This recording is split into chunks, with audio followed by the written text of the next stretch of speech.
Stop everything now. Chuck Norris has just entered the studio. This is how the night that no one expected begins. A night when presenter Veronica Barnes, famous for destroying careers and extracting shocking confessions live, prepares for what she imagines will be another ratings success. Little does she know that she is about to make the most spectacular mistake of her career. In her mind, Chuck Norris is just another old Hollywood name, an easy target for sharp questions and media traps. But what is about to happen will become instantly legendary. There will be no heated banter, no convenient stumbles. Instead, in the best tradition of the unbeatable Chuck Norris, what emerges is a surprising lesson in faith, courage, and why true strength never goes out of style. Don't forget to leave a like, subscribe, and ring the bell to be notified whenever there are new stories on the channel. It was a cold night in Greenville, a medium-sized city located in the interior of the state of Illinois. The lights of the downtown buildings reflected on the wet asphalt after a light autumn rain. Veronica Barnes, a talk show host known for her incisive interviews, was finishing another program when she received an unexpected call from her producer, Bradley Turner. "You won't believe it!" exclaimed Bradley over the phone. "He's agreed to take part in our special next week." "Who, Bradley? You're making me curious," asked Veronica, already checking the agenda full of names of politicians and celebrities. None other than Chuck Norris. Veronica almost dropped the coffee cup she was holding. Chuck Norris was a living legend of action movies and martial arts. But he also had a reputation as a man who stood firm in his convictions, someone who didn't bend to media pressure. She smiled, considering the possibilities. "It's going to be our big special of the month, Veronica. The ratings are going through the roof," cheered Bradley. "Absolutely," replied Veronica with a calculating air. "But everyone knows that Chuck is a conservative hero to a lot of people. I wonder if the audience for our show is ready for that." Bradley laughed on the other end of the line. "I'd say it's the other way around. If anyone knows how to put guests on the wall, it's you." Veronica hung up, her mind already buzzing with ideas about how to conduct that interview. She was known for destroying personalities she considered outdated. If she could make Chuck Norris stumble over some contradiction, it would be a milestone in her career. During the week leading up to the interview, the studio of the program, Direct Opinion with Veronica Barnes, went into an uproar. The stage manager, Gary Phillips, was running around, adjusting the lights, microphones, and the set that had been specially prepared to receive the guest. Bradley Turner, an experienced producer, obsessively reviewed old Chuck Norris videos to support Veronica. He listed controversial statements, strong opinions, and any loopholes that could be exploited live. In the dressing room, makeup artist Olivia Brown exchanged ideas with Susan Hall, the stage manager. "I don't remember seeing Veronica so excited about a guest," Olivia commented, while cleaning brushes. "Yeah, right," retorted Susan. "It's Chuck Norris. She wants to show that she's not afraid of any tough guy, and if she can get a controversial phrase out of him, it'll go viral instantly." Meanwhile, Veronica was preparing her script at home. On her tablet, she drafted aggressive questions, recalled old stories about Chuck, and focused on a detail she had recently discovered. He used to wear a small crucifix around his neck. "What kind of tough guy walks around with a religious symbol on his face?" she muttered to herself, laughing softly. Her strategy was clear: to disqualify Chuck's faith by exposing him as someone out of step with modern society, or perhaps to get him fired up and say something hurtful. The night of the show arrived. The studio was packed, with a live audience and social media teams ready to shoot video cuts in real time. The bright lights reflected off the black sofas and polished floor. There was anticipation in the air, as if something big was going to happen. Veronica Barnes looked impeccable in a blue suit. She maintained her usual confident smile. The clock struck 19:59 when Bradley signaled the countdown. The cameras started rolling. "Good evening, America," announced Veronica in an animated tone. "Tonight we have a very special guest, a martial arts legend, an action movie icon. Let's hear it for Chuck Norris." The audience rose to their feet in ovation. Chuck entered the stage without much ado. At 83, He still had impeccable posture, a straight back and a steady gaze. He was wearing jeans, boots, and a dark leather jacket. And there was the small silver crucifix, almost hidden by his collar. Veronica extended her hand to greet him and indicated that he should sit down. It took a while for the audience to calm down. "Chuck, on behalf of the whole team, welcome," she said formally. "Thank you for inviting me," he replied in a quiet voice. "I'm surprised you accepted after all. You know I don't usually take it easy." Chuck gave a slight smile. "You don't scare me. If I was going to take it lightly, I wouldn't have come." The audience laughed and applauded. Veronica gave him an appraising look, but moved on. "So let's get started. Many see you as a symbol of an outdated era, Chuck. A man who exalts discipline, traditions, patriotism, and faith. How does it make you feel to know that there are those who consider all this to be old hat?" Chuck remained calm, his clear eyes staring at Veronica without turning away. "I feel like these people don't really know me, and maybe they're so preoccupied with judging the past that they forget to look at their own lives." The direct answer won him some applause. Veronica, however, saw the cue to attack. She looked at the crucifix and unleashed the question she'd been holding back. "Speaking of the past and traditions, you always wear that crucifix, don't you?" Chuck put his hand to his chest, touching the pendant. "Yes, I do." Veronica raised an eyebrow. "Does that still make sense today? I mean, for many people, religion has become a cause for division and intolerance. Don't you think that this symbol feeds a way of thinking that no longer fits in today's world?" The studio was silent for a second. This kind of approach usually left interviewees unresponsive or defensive, but Chuck just leaned forward, like someone preparing to tell a personal story. "This was my father's crucifix. He used it until the end of his life. When he left, I decided to carry it on.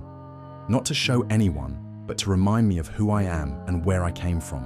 Veronica bit her lower lip lightly, not letting it get her down.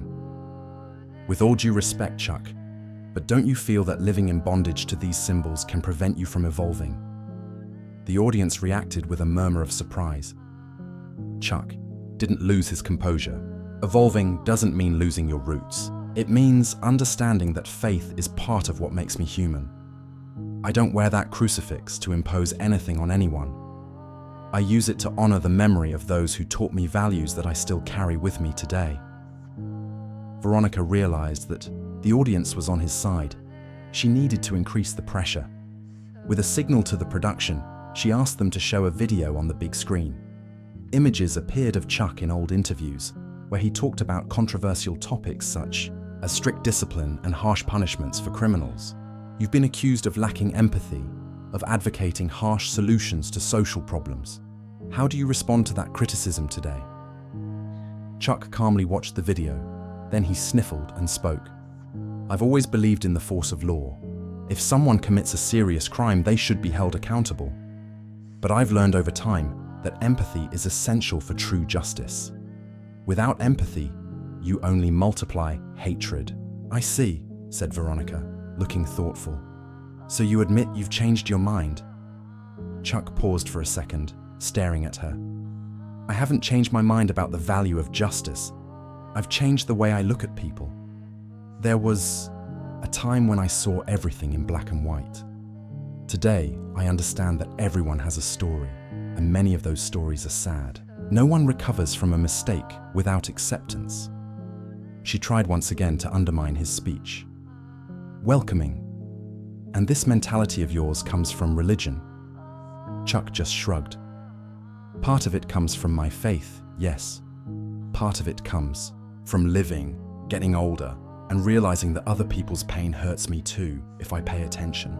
The interview continued, but backstage, Bradley Turner was about to play a card. At the last minute, he had secured the testimony of an old rival of Chuck's, Helen Carter, an actress who had once accused Chuck of being arrogant and disrespectful during the filming of a project in Hollywood. During the commercial break, a beaming Veronica confirmed to Bradley, "Do you really have that video?" "I do. She recorded an exclusive testimonial and will send it to the big screen. When the program came back on the air, Veronica announced, "Now, Chuck, we have something special for you. Someone who has known you for a long time and who has something to say." On the big screen appeared Helen Carter, now a firm-voiced lady. Chuck Norris was always strict, but he treated me condescendingly when we worked together. I remember he once advised me to go home and pray rather than face the big studio system. That sounded like escapism to me, as if he didn't believe in my ability. The audience reacted with tense whispers. Veronica didn't hide her satisfaction. "What do you have to say about that?" Chuck sighed, closed his eyes for a moment, as if reviewing the scene in his mind. Then he spoke. "Helen and I were very young. It was a different time. I did mention the word pray, but not so that she would back down. It was so that she would have the strength to face injustice without losing her inner peace. If she interpreted it differently, I'm sorry." Veronica gave a lopsided smile. "But do you recognize that she felt inferior?" "Yes," Chuck nodded. "And if I hurt her, I apologize now publicly. That doesn't make me less of a man. It makes me human." There was a small round of applause in the audience. Although Veronica had tried to create a situation of embarrassment, Chuck reacted with humility. This played in his favor. At a certain point, Veronica felt that the confrontation wasn't going the way she wanted. Chuck was calm, and the audience seemed more and more empathetic to him. So she decided to use the final blow, to directly attack the faith he carried. "Chuck, a lot of people say that you do charity to promote yourself, that this generosity is just to clean up your tough guy image. Do you really care, or is it just marketing?" The question sounded harsh, and part of the audience booed. Chuck remained calm, but a shadow of sadness crossed his eyes. "I don't need to promote myself with charity. If I wanted promotion, I'd go to all the red carpet events, take pictures all the time, but I've chosen more discreet paths. If I do something good, it's because I think we should help each other." Veronica didn't back down. "And your morals come from what?" "From the cross," she quipped, pointing to the pendant. "Do you still believe that praying will solve the world?" A heavy silence fell over the studio. Then Chuck stood, up a little in his chair, faced the audience and replied, "I believe that faith, for me, is an anchor, and I believe that helping others, whether through donations, social projects, or words of comfort, is part of a better world. If you call that backward, I'm sorry. I'd rather be backward and reach out than forward and indifferent." The audience erupted in applause. Veronica felt the ground shake beneath her feet. It was the first time she had found herself at an explicit disadvantage in front of a guest. In the middle of this maelstrom, something unexpected happened. Billy Caldwell, one of the production assistants, rushed up to Bradley Turner carrying a piece of bombshell information. There was a rumor about Veronica Barnes and her family history that no one there knew in depth.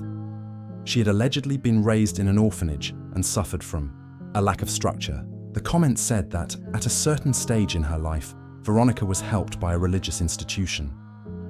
Bradley, sensing a possible twist, whispered in Veronica's ear during a quick break, "I have data here that indicates that you yourself received support from a group of missionaries as a teenager.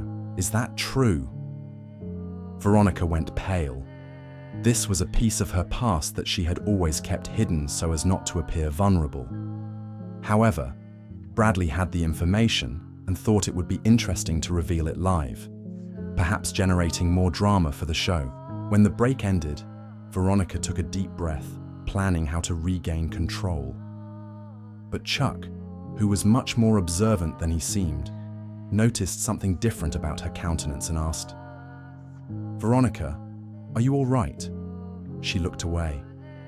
"Yes, of course. Let's continue."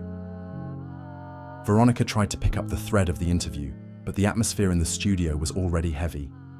Part of the audience seemed to have picked up on the fact that something was about to come out. Bradley signaled Veronica to talk about her own past, but she hesitated. Chuck, however, sensed the tension and commented, "You know, Veronica, you ask me why I still carry the cross, why I insist on certain values. "But what about you? What's your story?" She felt as if that question was a final blow. She swallowed. The light seemed stronger, the heat from the spotlights burning her face. For a second, her eyes shone with emotion, and, surprising everyone, she decided to speak. "I was raised in an orphanage in Northern California, an institution run by nuns who gave me a roof over my head, food, and a chance to study. For a long time, I was ashamed to admit it, because I thought people would see me as weak." The studio became a sea of murmurs. Chuck watched her with compassion, without any expression of judgment. "I rebelled against everything that reminded me of that place, including the religion that took me in. I wanted to carve out my own space, and I became who I am today, someone who interviews other people, trying to expose their contradictions, maybe because I couldn't bear to face my own." There was a silence that lasted an eternity. Then Chuck shook his head in a slight gesture, like someone who understands an old pain. "Thank you for sharing that. Sometimes recognizing where we've come from is as important as knowing where we're going." Veronica felt tears tingle in the corner of her eyes, but she held her ground. The audience watched on, stunned. After all, Veronica, that implacable woman, was opening up live. After this turn of events, the mood of the show changed completely. Veronica no longer felt like attacking. She realized that Chuck, throughout his life, had also suffered attacks, prejudice, and misunderstanding, but had never let go of his essence. "Chuck," she began again, her voice breaking, "I think I saw a side of you today that I didn't expect, and I came face to face with a side of me that I've been avoiding for a long time." Chuck offered a sympathetic smile. "We're all contradictory on some level, and we all have our reasons for acting the way we do. But it's when we understand each other's pain that something changes." She dried a solitary tear that insisted on coming down. "I've spent my life questioning symbols, traditions, religions, but deep down, maybe I was angry with myself. You made me see that compassion is not a sign of weakness. It's a reminder that we're all part of something bigger." The audience rose to their feet in applause. Cameras tried to capture every moment of that emotional moment. On social media, the impact was immediate.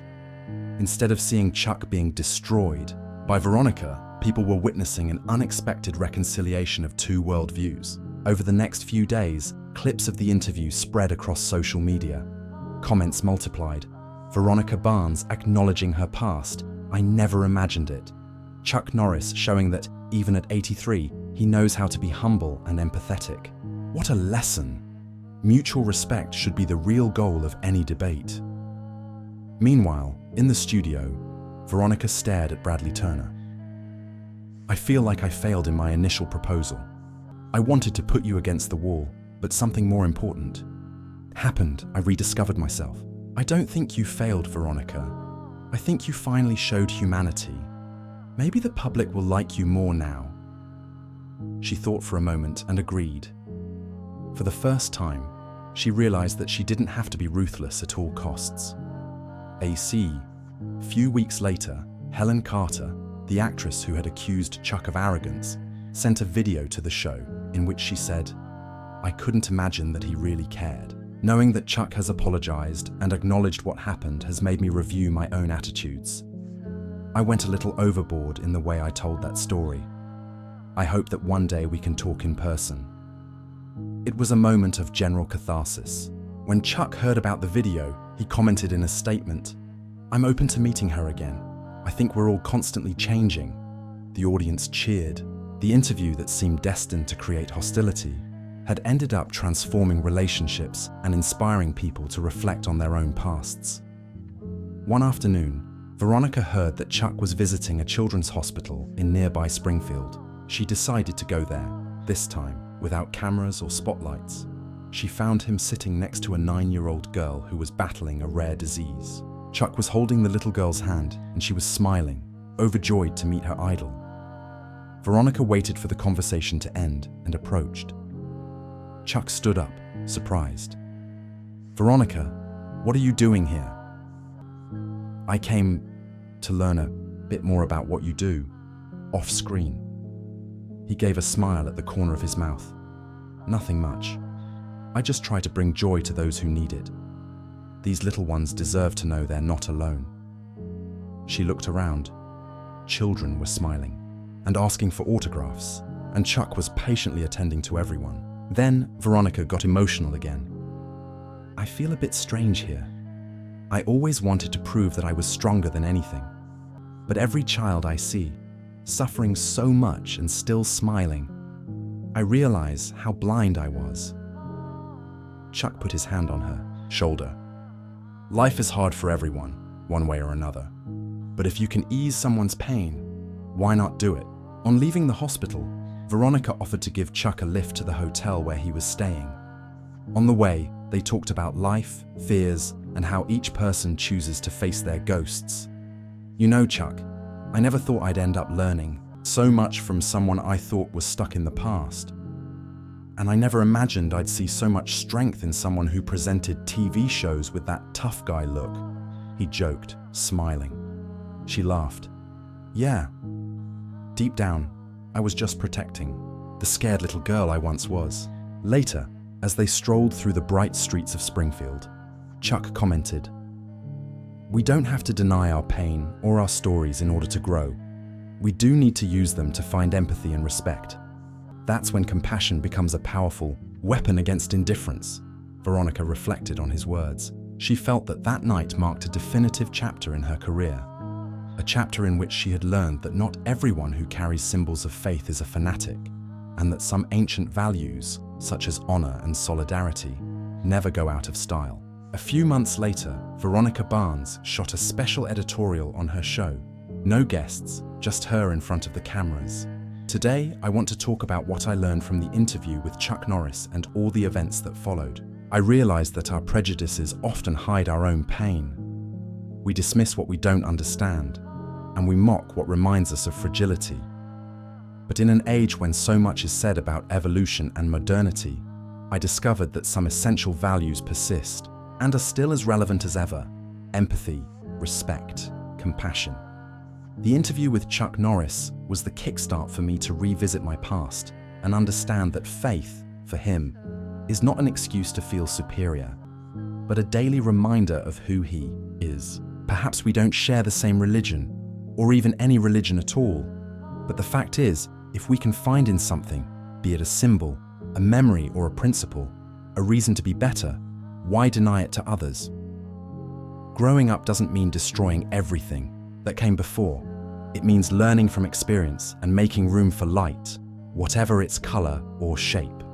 And if I can leave you with one final message, it's that true strength lies in recognizing our weaknesses and supporting others rather than judging them. Empathy is the greatest victory of all.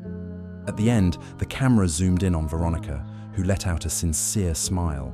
The studio gave her a standing ovation. It was recognition of a personal transformation experienced on national television. Off-air, Chuck Norris followed the video on the internet. Silently, he touched the old crucifix, remembering his father and all the battles he had fought. A small smile appeared on his face, like someone who understands that sometimes the greatest battle is not against external enemies, but against the lack of understanding between people. So the lesson that hung in the air was that everyone carries their own cross, whether real or metaphorical, and that respecting it can be the first step towards a less divided world.